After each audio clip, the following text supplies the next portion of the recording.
Learners, आप सभी का स्वागत है आपके अपने YouTube चैनल जीआरएफ ममता सिनी में। अगर आप फर्स्ट टाइम मेरे चैनल पे विजिट कर रहे हैं तो आप चैनल को सब्सक्राइब कर लीजिए और जो साइड में बेल आइकन है उस पर प्रेस कर लीजिए ताकि आने वाली वीडियो के नोटिफिकेशन आपको मिलते रहें।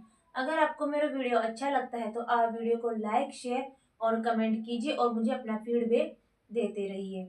तो ये अपनी क्लास है पॉलिटिकल साइंस की और देखिए इसमें अपन आज जो पढ़ेंगे अपना टॉपिक रहेगा वो रहेगा परंपरागत और आधुनिक राजनीतिक सिद्धांत में अंतर क्या है।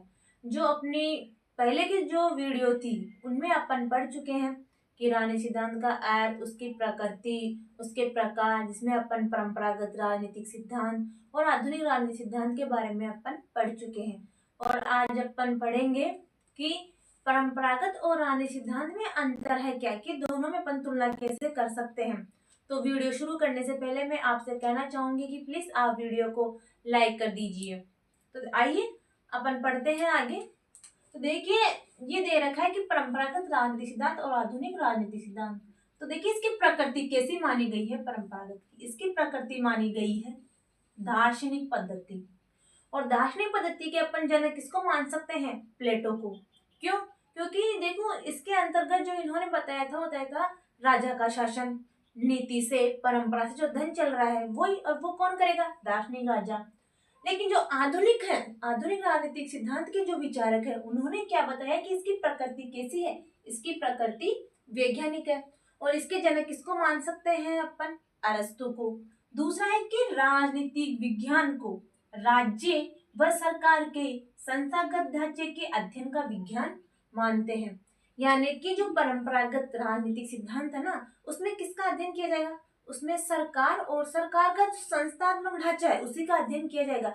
इसमें जो मानव का व्यवहार है उसका अध्ययन नहीं किया जाएगा। इसमें ओनली सरकार का, यानी कि उनका शासक अच्छा है या नहीं है, शासक कैसा काम कर रहा है प्रजा के लिए, अच्छा बुरा जो भी है वो चीजें आ जाएगी। लेकिन जो परंपरागत राजनीति विचारक है ना, वो इस बात पे ध्यान नहीं कर रहे हैं कि सरकार के द्वारा जो कार्य किए जा रहे हैं, दार्शनिक राजा के द्वारा जो कार्य किए जा रहे हैं वो जनता के लिए सही है या फिर गलत है। उनमें ऐसा किसी भी चीज का कोई अध्ययन नहीं किया गया। ओनली और ओनली, केवल और केवल सिर्फ इसके अंतर्गत अध्ययन किया गया है सरकार व उसके संस्थात्मक ढांचे का।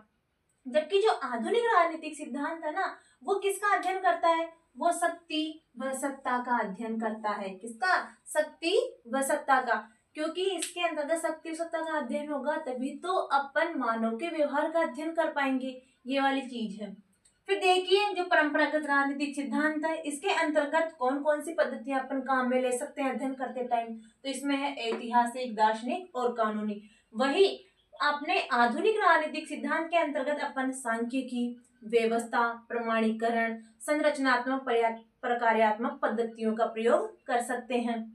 फिर अपना अगला है इनके अंतर्गत कि ये कल्पना पर आधारित होते हैं।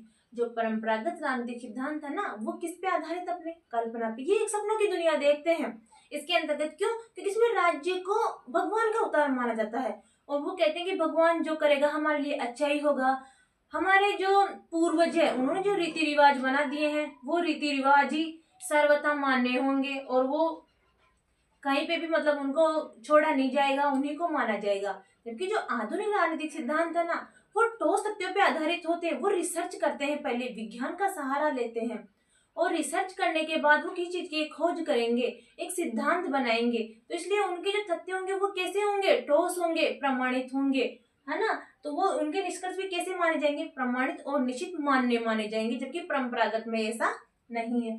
फिर है कि ये आदर्श पक्ष पे अधिक बल देता है, यानी कि ये नैतिकता पे अधिक बल देता है। और जो अपना आधुनिक राजनीतिक सिद्धांत है वो यथार्थ पक्ष पे, यानी कि जो वर्तमान में परिस्थिति चल रही है, स्थिति चल रही है, उसके ऊपर ध्यान देता है, व्यक्ति के व्यवहार का अध्ययन करता है।